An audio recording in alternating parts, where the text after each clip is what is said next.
Usually when we talk about sleep, there is this expectation of total peace. You turn off the lights, you close your eyes, and your brain just simply powers down. Right. We like to imagine it as just like turning off a computer at the end of a long day. Exactly. But Yeah. then, you wake up at 3 o'clock in the morning, your heart is just beating incredibly fast. You are covered in sweat. And you realize your brain was not resting at all. No, not at all. While your body was lying perfectly still in bed, your sleeping mind was actually running a frantic, terrifying movie. It is the absolute definition of a jarring experience. I mean, you go to sleep to escape the stress of the day, but somehow the stress just follows you right into the dark. So, welcome to today's deep dive. If you are listening to this, you are probably an English learner, and we are so glad you are here. We really are. Today, we are decoding what our strange and stressful dreams are actually trying to tell us about our daily lives. And our mission today is simple. We are going to keep the pace relaxed, the language accessible, and the concepts easy to digest. Think of this deep dive as a gentle, enjoyable workout for your English learning brain. We are pulling from a great stack of sources today. They explore our daily habits, the stresses of the modern workday, and the science of the human mind. We will explore why the brain creates these terrifying stories and how we can actually change the script. Okay, let's unpack this. I want to begin with the most jarring dreams, the ones that wake us up in a panic. Oh, the absolute worst kind. Right. So I was reading the source material, and there's this highly relatable story. Picture this. You wake up at 3 in the morning. You are completely convinced that you are terribly late for work. Everyone has had that dream. Yes. Let's focus on a key English vocabulary word here. Late. So you are dreaming you are late. You are running down the street. You have no shoes on. Just running in a panic. Exactly. Yeah. And you are screaming at a bus, "Wait for me!" And here's our second key vocabulary phrase, running away. Right, running away and feeling like you might lose control. That is another great phrase for our listeners today. Lose control. So why do we dream this way?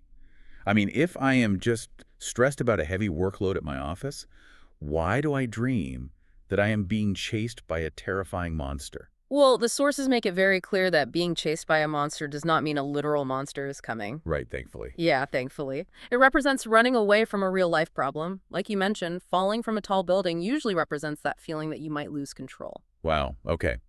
And the sources connect this to something called the pipeline of sitting down. Yes. Think about your daily routine. You move from a soft bed to sitting in your car to sitting at your desk and finally sitting on your couch. Just sitting all day. Exactly. But mentally, we are under heavy pressure. Productivity, tight deadlines. Wait a minute, let me push back on that for a second. Sure. If I am just stressed about a simple office bill or, an overflowing email inbox, why does my brain dress it up as a giant monster? Why not just dream about the bill? That is a great question. It comes down to biology. Because we suppress our natural fight or flight anxiety while we are just sitting still at our desks all day. Ah, I see. Yeah, so your brain uses these intense primal symbols while you sleep to process that trapped physical energy. So the monster is just my unread emails, but in a scary costume. Basically, yes. Your rational brain is asleep, so your primitive brain takes over. Okay, so literal interpretations do not work. A monster does not equal a monster. Right. So we have to shift our strategy. How do we decode these symbols if we cannot use a standard dream dictionary? Well, the expert advice from our sources is to not ask what a specific object means. Like, don't ask what dreaming about a cat means. Exactly. Don't ask what the cat means. Ask how you felt seeing the cat. Oh, the feeling is the key. Yes. Feeling scared by the cat versus feeling happy completely changes the message. That makes a lot of sense. Which brings us to a really powerful concept from the sources. Dreaming about a house. Yes, the house is a huge symbol. The sources say that dreaming about a house usually represents you. It represents your current state of life. It really does. So if your dream house is messy, your life is likely messy right now. And the sources connect this internal messiness to failures in our daily communication. They use this great analogy of a game of catch. Right, throwing a baseball back and forth. Yeah. When we fail to send or receive ideas clearly, it is like dropping the baseball. The sources use a restaurant example. You order chicken, but the waiter brings you meatballs. And that causes friction. Exactly. You get frustrated. When these communication failures happen all day, our relationships break down. And that leaves our internal house feeling chaotic and messy. But on the other hand, a bright, beautiful dream house means something totally different. What does it mean? It means you feel confident And confident is a great vocabulary word for us today. It means you are feeling sure of yourself and your communication. I love that. Confident. Here's where it gets really interesting, though. It is like the dream is a mirror. Yeah, but instead of reflecting what we look like on the outside, it reflects our emotional health on the inside. Oh, I completely agree. The dream mirror simply shows us whether our minds are flowing with fresh energy or if they have become what the sources call a stagnant pond. A stagnant pond, just Yeah. old water full of unexpressed emotions. Exactly. So if dreams are just a mirror of our daily emotional clutter, how can we actively clean that mirror before we go to sleep? We all want better dreams. We have to swap out our mental Lego blocks. Lego blocks. Okay, you have to explain that. Think about unwinding before bed. If you watch a scary movie or read stressful news right before sleep, you are handing your brain scary Lego blocks. Oh, and the brain uses those blocks to build your dreams. Yes. So to change the dream, you must provide your brain with happy blocks. Okay, so how do we gather happy blocks during a busy day? By adopting simple daily anchors.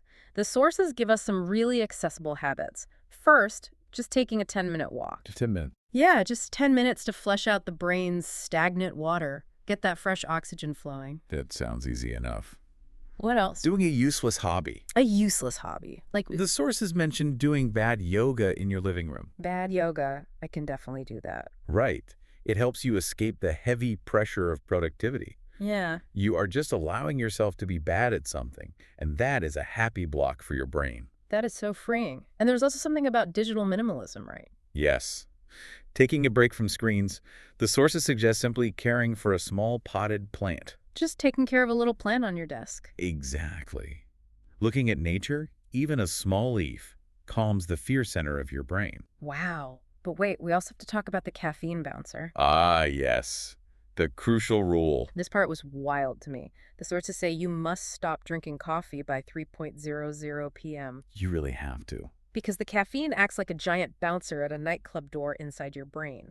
It physically blocks your natural sleep keys from working. So if you want those sleep cues to work, you have to send the bouncer home early, stop the coffee by 3.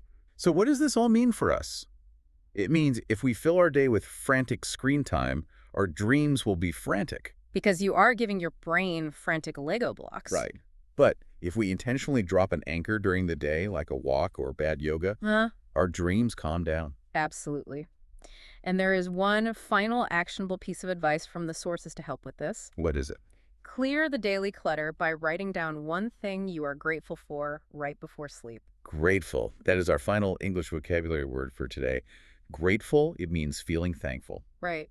When you write down what you are grateful for, a peaceful mind creates a peaceful story. So true. Yeah. You're handing your brain the best possible Lego block right before sleep. Exactly. Well, this has been such a great deep dive. Let's do a quick summary of our journey today. Sounds good. We learned that nightmares reflect the stress of our daily sitting down routines. And that our dream houses mirror our emotional confidence. Yes, and finally, we learned that we can build sweeter dreams by swapping our scary mental Lego blocks for daily anchors, and by being grateful. It is all about the materials we hand to our brains. Exactly.